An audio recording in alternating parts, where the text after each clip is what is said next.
If we go about our daily lives with the right attitude, with awareness and wisdom, we can learn many valuable lessons and become more mature. We can learn from all situations, particularly from all tribulations of life.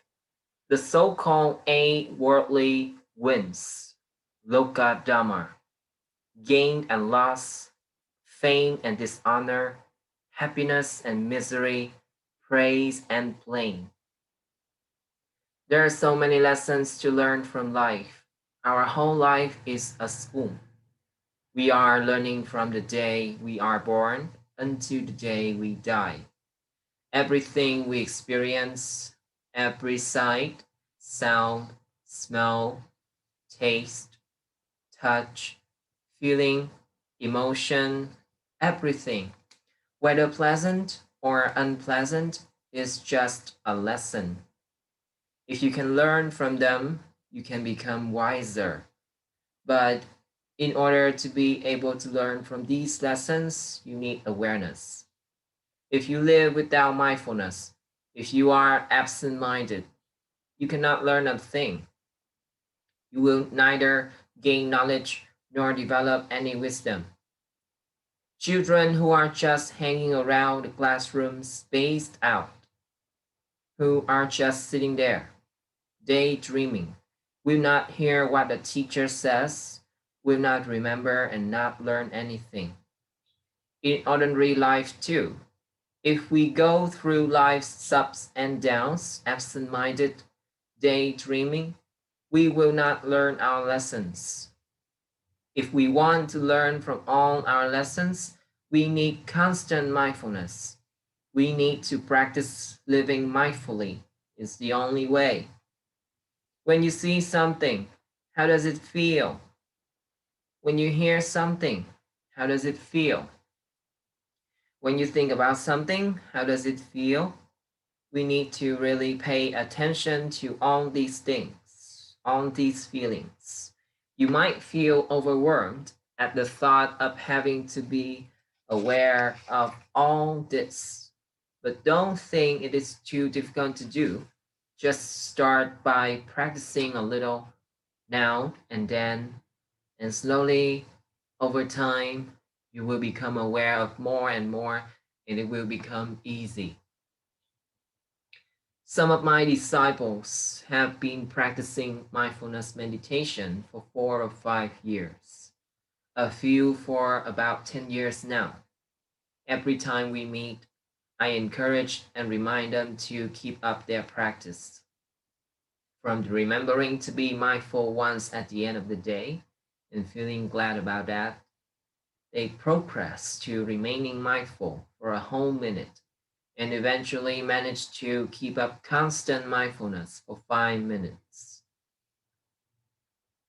They improved little by little and soon were able to keep their mindfulness on the breath for a full 15 minutes during sitting meditation. After that, they tried to remain as aware as possible from early morning until bedtime. They tried to be aware of whatever happened in the mind and eventually progressed to the point where they could see their own awareness. For example, they became aware of their own awareness. They have now reached a stage in their development of mindfulness where they are constantly aware. Their mindfulness is, of course, not always sharp and detailed, but there is always at least a measure of general or superficial awareness. After much practice, you seem to experience two minds, and this does not feel strange at all. The two, the one mind has things to do, does the work, is aware, and there is another mind that is aware of the first mind. The moment, or to the extent that you are no longer aware of the activities of the mind, you live in delusion or moha. Once moha or delusion starts coming in, You will feel a little lethargic. You will no longer be very mindful. You will get tired. The mind will start getting chaotic and restless, and you will no longer feel at peace. However, as an experienced meditator, you will not be able to remain unmindful. You will sooner or later become aware of this whole process and you will start watching it. When your mindfulness has matured to the stage, when you are aware of your awareness, you have even some awareness when you are talking. You automatically remain aware while you talk. You do not need to put in any extra effort. You know what you are saying and what you want to say. You always give the other party a chance to speak, and you carefully listen to what he or she has to say. Your communications become smooth and harmonious. You need to remain as alert and aware as you can all day long.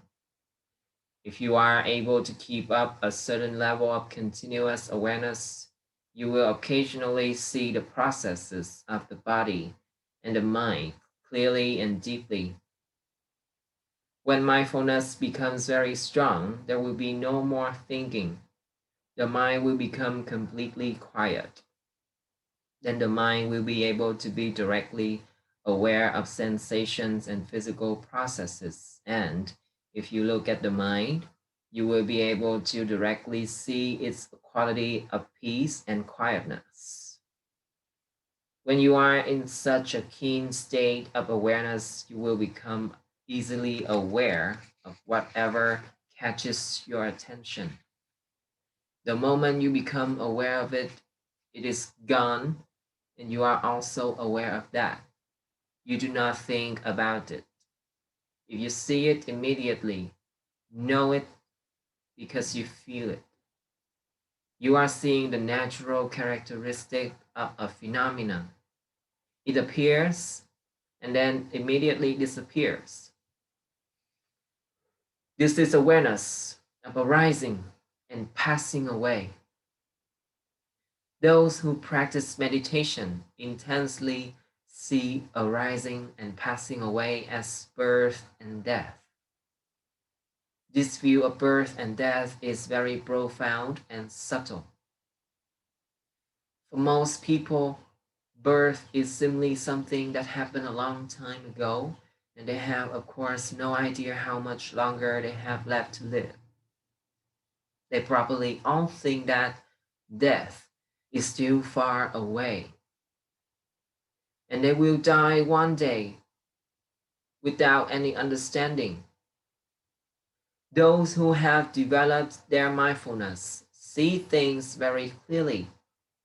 They understand that what is happening now is birth, and what has passed away is death. They see this very clearly. Therefore, the wiser you are, the more sense the line I make the ties of breathing, my life and death will make to you.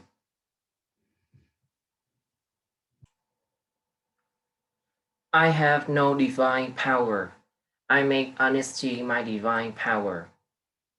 In the beginning stages of their practice, many people occasionally think about developing magic powers or clairvoyant abilities. At least they would like to have some wonderful visions or have some other fantastic experiences in their meditation. However, when your understanding becomes more mature, you will no longer be impressed by wonderful visions or supernatural powers. The author of this poem values wisdom so highly that he claims not to have any divine powers at all. Then, however, he makes honesty is his divine power. If we deeply reflect on this, we will soon understand that honesty is indeed a great power. If we are very mindful of all our conversations, we will in fact very soon see that it is incredibly difficult to be 100% honest. The Buddha himself was, of course, very much aware of this, and he therefore strongly emphasized this point. Ujuka, sujuka. One must be upright. One must be exceedingly upright. It is very important that we are very honest in all our communications with each other. We should, of course, avoid telling any kind of lies, but neither should we, for example, pretend to love or like someone when in fact we do not. Such pretensions make the relationship, and to some extent our life, rather meaningless. Anything false or artificial can never give our mind true satisfaction. Only the honest, the genuine can. It is really uncomfortable to be with someone who you know is angry with you but pretends not to be. Personally, I much prefer it if people tell me straight away when they are angry with me.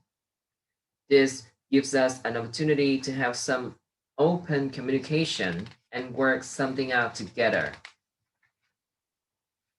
Unfortunately, though, many people just want to be good, and so they try to tell themselves that they are not or are no longer the kind of person who gets angry that easily. So they put up a front, pretend to be okay, deny that they have just become angry with you. Such denial may cover up the problem for a while, but it certainly will not solve anything. It will simply make the other party feel uncomfortable and there will be tensions in the relationship. Only absolute honesty and complete openness will enable you to have real, wholehearted communication. Honest, open, and wholehearted communication is incredibly fulfilling. Such communication is also very conducive to character building and to growth in wisdom. Without honesty, there can be no real growth. In meditation, too, only complete honesty leads to progress.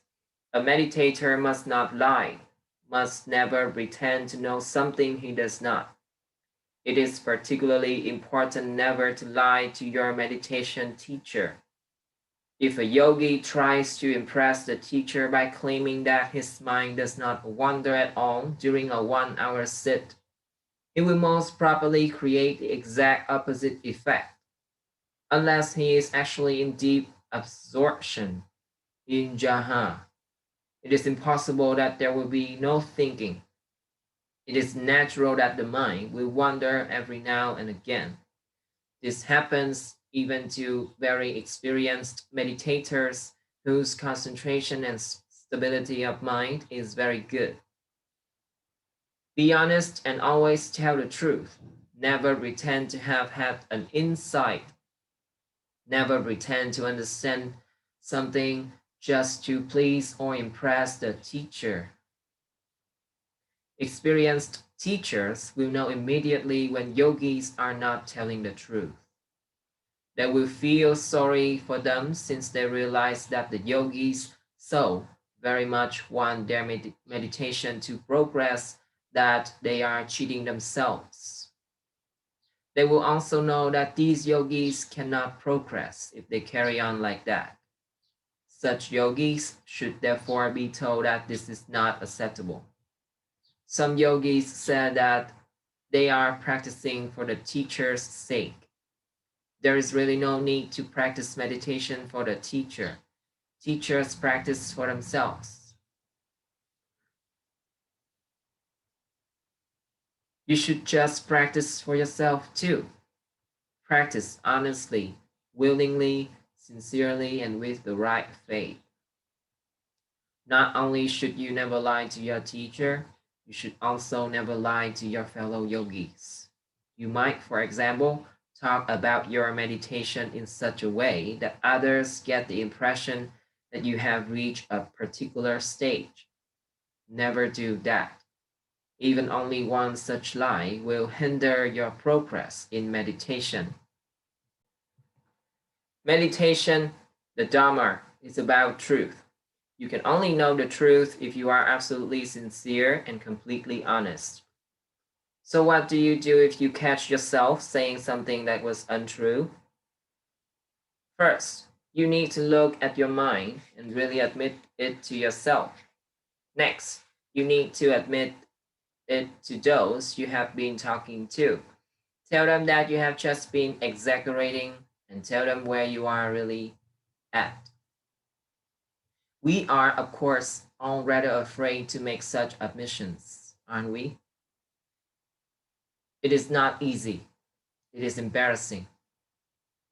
If you really want to know the truth, the real Dharma, you need a lot of courage and a lot of honesty. Without honesty, there is no freedom. Without honesty, nothing is real.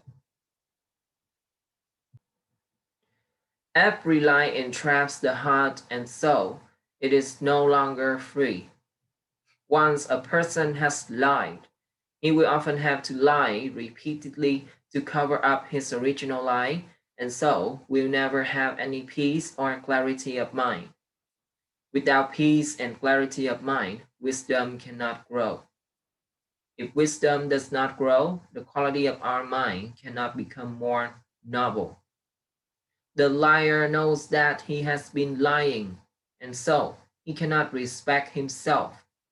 He cannot be fully committed to what he is doing, knowing that it is pretense, knowing that he has been lying. There can be no wholehearted commitment where there have been lies. Any kind of untruth, any kind of pretension in your communication will have negative effects. There will be no respect, and you will not be able to develop wholehearted friendships.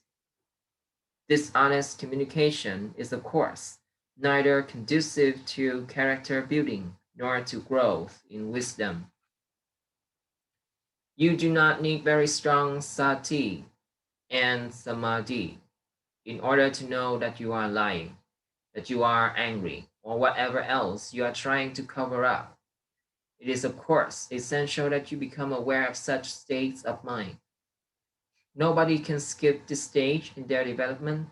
Going through these experiences is important. However, we eventually need to develop much higher levels of sati and samadhi. When you lie about your meditation, the consequence will be that you cannot commit yourself wholeheartedly to it anymore. In order to make tangible progress in meditation, you need 100% honesty and a wholehearted effort. Without it, you may get some superficial sati and samadhi, but getting really high levels of sati and samadhi, and particularly gaining knowledge and wisdom, will not be possible. So, if you really want to practice meditation seriously and effectively, you need to examine yourself again and again. Keep asking yourself, am I being completely honest? When you sit down to meditate, ask yourself first, why do I meditate? Do I really honestly want to know the nature of ultimate reality of mental and physical processes? Namarupa. Am I really practicing because I want to know the three characteristics of impermanence, unsatisfactoriness, and non-self? Anicca, dukkha, anatta. It is important that you are very clear about this. If you practice honestly and diligently, you will make steady progress. Progress may be slow, but there will be progress. Many of my lay disciples practiced regularly. When they began to meditate, they did not seem to make much progress. But after half a year or so, there were some definite improvements. All of them have continued making steady progress over the months and years, as long as they keep practicing with the right attitude. There will always be some progress. It is important to understand this. Honesty is really the key to progress. Without honesty, nothing real can happen. Without honesty, there can be no real progress. I make honesty my divine power is a very profound statement, a very significant resolution. We should all reflect on this verse very deeply.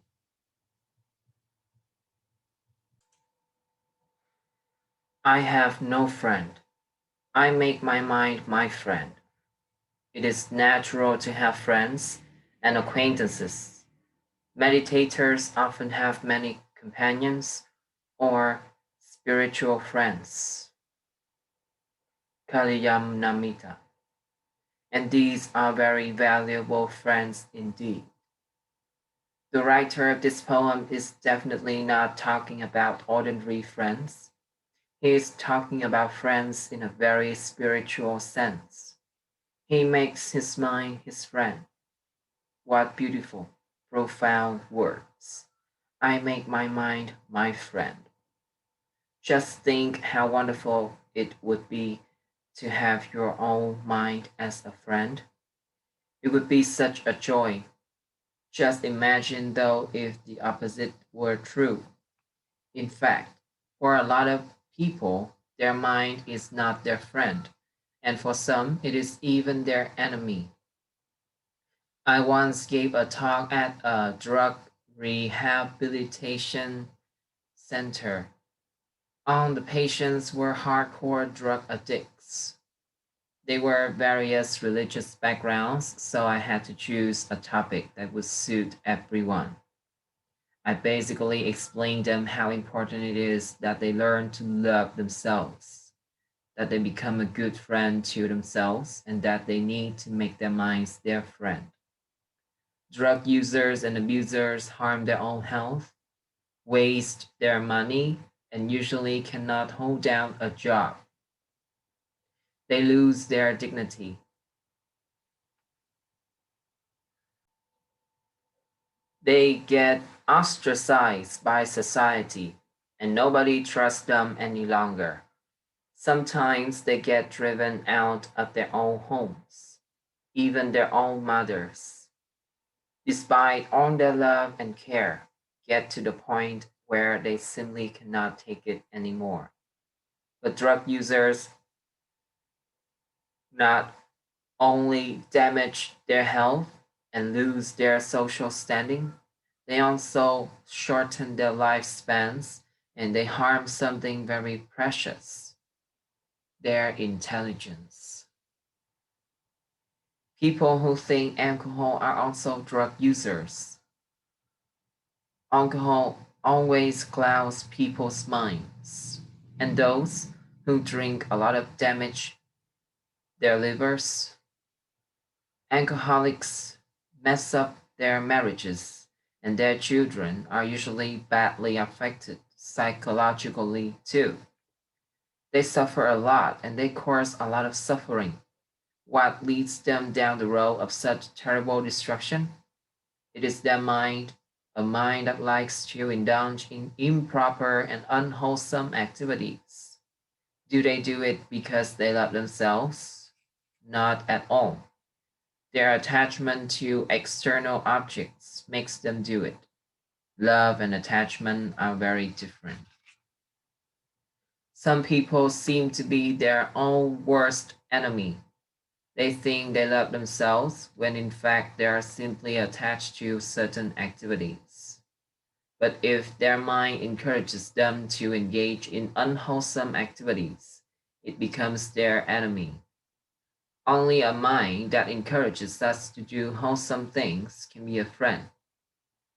If your mind always encourages you to do wholesome deeds, it really becomes your friend. Wouldn't that be great? If your mind became a true friend, you would really start growing spiritually. You would then live very peacefully and happily. In fact, if your mind became really 100% your true friend, you would be able to reach your spiritual goal. Examine your own mind. Is it your friend or your enemy? If it is your friend, look after it. Encourage to grow. Always try to cultivate wholesome minds and positive thoughts. If it is your enemy, you need to learn to watch it peacefully, calmly, and intelligently. Greed, anger, pride, jealousy, envy, doubt, and suspicion, restlessness, sloth, and torpor, etc., are all enemy minds, usually referred to as the defilements, kilesa. But there is no need to declare war on them. The defilements are not afraid of war at all. In fact, they love a battle. Trying to fight them is therefore a waste of time and energy. However, they immediately start becoming uncomfortable if you just calmly look at them. They are really afraid of mindfulness and wisdom. They cannot stand their scrutiny very long and simply dissolve. I once told one of my disciples to watch the mind particularly carefully whenever he experienced greed or anger. Next time we met, he told me that he had been trying it out, that whenever greed arose in his mind, he had tried to watch it very attentively. But, he added, whenever I tried to carefully observe the greedy mind, I could only get a very brief glimpse of it. It just cannot be watched for long. When you watch greed carefully and repeatedly, you might get to understand that what you are observing is simply wanting, not me who wants something, not my greed, not my mind, but just a particular mind that has arisen because there were the necessary conditions for it to arise. Any object that has qualities which we consider attractive can be a cause for liking to arise in the mind. If you realize that this is just a natural process in which there is no self involved, you have really learned something.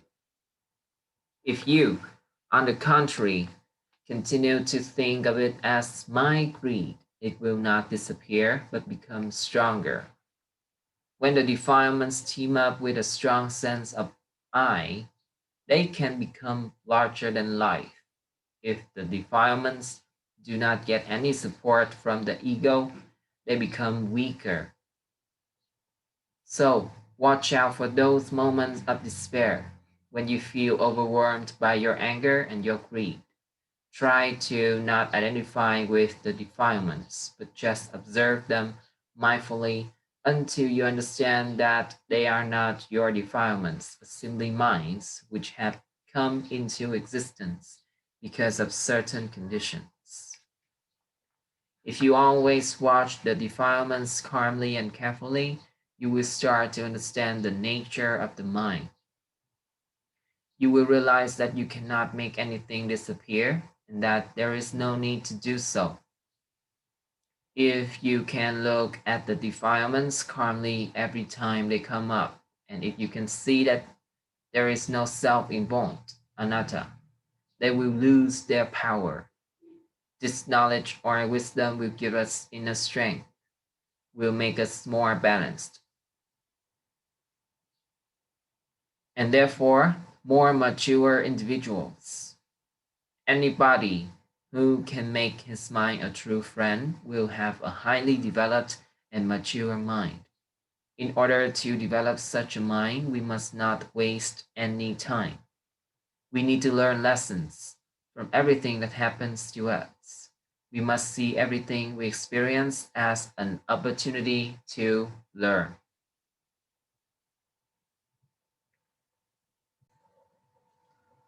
I have no enemy. I make carelessness my enemy. Some people love us, others hate us. Even the Buddha had enemies. But the author of the poem is, of course, once again, not talking about people. He, as always, comes from a spiritual viewpoint and tells us that the greatest, the most fearsome enemy is carelessness. When we are careless, we live without awareness and wisdom. We take things for granted, do things carelessly, etc. This verse is very profound, and I would like you to think about it very deeply. Among the things that make our lives empty and worthless, carelessness is on the top of the list together with lack of self awareness and lack of wisdom. In Pali, these qualities are covered by the terms avijja, moha, or pamada. Once there is awareness and wisdom, then there is understanding. In other words, then there are the qualities of vijja, amoha, and abamada. Lack of self awareness and lack of wisdom are our biggest enemies. Whatever you do, whatever you say, whatever you think about, there must be awareness. Awareness must come first. When awareness is continuous and strong, wisdom is always there. If there is no awareness, there cannot be any wisdom. Without mindfulness, you cannot develop wisdom. It is very important to understand this. Wisdom, intelligence, knowledge, right understanding increases the quality of our life, of your life. Lack of wisdom destroys it. Without awareness, there cannot be any wisdom and you do things carelessly. It might get to the point where everything starts going wrong, not only at home, but also at work. You might even lose your job and so suffer economically, all because of carelessness. I have seen youngsters obviously lacking in self awareness, understanding, and diligence just hang around all day, wasting their time. The quality of their lives is going to be very poor. They will not sufficiently value anything or respect anyone to commit themselves to something in life. They will not succeed in anything and, of course, also never become prosperous. They will not have the courage to do what that needs to be done, never take any initiative, and therefore also not discover their potential. Imagine if the world was full of such people, what havoc they would create. I do not want the children of this world to become like this. I am saying this because it would be such a waste, such a pity. I am not trying to blame or put down anyone. Potentially, everyone has many good qualities. All we need to do is nurture them so that they can grow and fully develop. I was once young too. When I was young, I had many ambitions. Some were fulfilled, others were not. It is due to some of the high ideals I had when I was young that I have developed, that I have acquired knowledge and understanding. I would like everyone to have high ideals, to have the courage to do what is necessary to succeed and prosper. I do not want anyone to sit around, get depressed, or lament over the things that have not happened. Don't fret about the past. Many things simply cannot happen because of adverse circumstances. Forget them and concentrate on what you can do. There is so much to do. There is no time to waste and absolutely no reason to waste time. It seems that many people nowadays have a lot of time on their hands, that they have nothing to do. It is such a terrible waste when the unlimited powers of human potential are not allowed to be developed. It is really important to realize how terrible it is to waste time away trivially. I have no armor. I make benevolence my armor. Armor is a kind of protective clothing that can ward off knife or spare blows. Our author declares that he does not possess this kind of material armor. He considers benevolence, goodwill towards others, the metaphorical equivalent of armor. When we wish others well, when we have loving kindness in our heart, metta, and when we feel compassion for others, karuna, we cannot feel scared or depressed, but we feel strong and secure. Sometimes disciples of mine who have to go overseas ask me what they should wear or carry on their trip to protect them against danger. They want some kind of charm or talisman. I usually say something like this: I have nothing in material form to give you. I myself never rely on external objects. Of course, I will approach my friends if I need help or something to meet my physical needs, and I will accept whatever they offer. Mentally, however, I do not depend on anything external. I advise you also not to rely on any material symbols of protection. Only rely on mindfulness, sati, and loving kindness, metta. Wherever you go, whatever you do, always keep sati and metta with you. That means wherever you go and whatever you do, always keep mindfulness and kindness with you. Whatever physical health or material things I need, I get from other people. If I am not well, they look after me. Accepting such help is necessary, but mentally or psychologically, there should not be any dependence or reliance on others. From a very early age, I would very much value independence. The Buddha once said, Atahi atano natho. You are your own refuge or reliance. I treasure these words very deeply and have been living my life accordingly. Of course, I encourage my disciples to learn to rely on themselves too. I neither encourage or support the use of any kind of external symbols of protection nor reliance on other people. I have never accepted any form of personality worship or dependence on me. Rely on yourself. Your sati and metta are your safekeeping charms. We need to be aware of ourselves in all situations, but it is particularly important to be very vigilant whenever we go from one place to another. Keen awareness when walking, cycling, or driving will help us avoid dangerous situations. We also need to be aware of whatever is going on in our body and mind. It is very important to know what kind of attitude we have towards others. Are our intentions wholesome and sincere? Do we have metta? If you feel honest, sincere, and pure metta towards others, you will find that many people reciprocate the metta and karuna you show them. Someone who has habitually been picking on you might even stop doing so and become a friend. I have been to many places. I have lived in sparsely inhabited forests.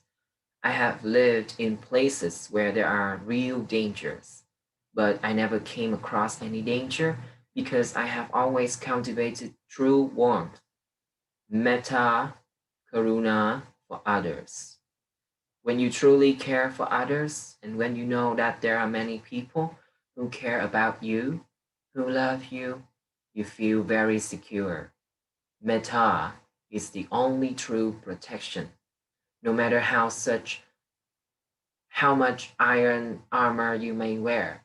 If you get caught unawareness, you could still get hurt. Only metta keeps you safe, free from danger.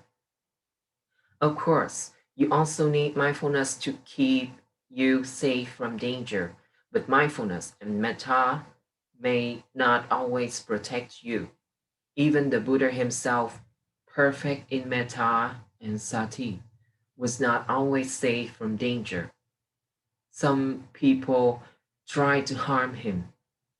If unwholesome actions from past lives are aching up, catching up with you, vipaka, if you have to pay retribution, there is nothing you can do about it but accept it. However, if you really live with sati and metta, you will be safe from most mundane dangers. If you make benevolence your armor, if you use metta to fend off danger, you will not only feel safe but also very fulfilled. Your metta, sati, and samadhi will enable you to live and work with great dignity, clarity, and peace. Some accomplished teachers have such great peace and clarity of mind, and their sati, metta, and samadhi are very good. When you are in their presence, your own mind becomes calm and serene. I have experienced this many times. Why does this happen? It is because you can feel their aura of metta, samadhi, and peacefulness when you are near them. If you always cultivate metta yourself, if you always have a benevolent heart, you will have a mettaful aura yourself. You will feel more gentle, bright, and peaceful, and anyone who comes into contact with you will feel these positive qualities and be touched by the metta that emanates from you. I have no castle. I make immovable mind my castle. A traditional castle is a strong building with thick stone walls, a structure built to withstand a sustained onslaught from enemy forces. The walls are about 6 feet thick. The doors are made of several layers of iron, and on the lowest floor, there is just one very strong door. The topmost floor has only a few tiny windows. People with a lot of property, power, and status, people with high positions in society, tend to have many enemies and they need such impenetrable castles, or rather their modern equivalents, to give them some sense of security. The author of this poem says that he has no such castle. His castle is an immovable mind, a firm and unwavering mind, strong sati and samadhi, a mind which is calm and firm, balanced and unwavering is simply put samadhi. Once sati is continuous, there is samadhi. When sati and samadhi are good, the enemies or defilements cannot enter. Castles made of stone and iron can only protect you from external enemies, usually from other people. They cannot prevent the defilements from entering. They are always in your mind. Only when sati and samadhi protect the mind can wisdom deal with the defilements. When sati and samadhi are strong, wisdom will always be there to prevent the defilements from taking over. It is very important to understand this.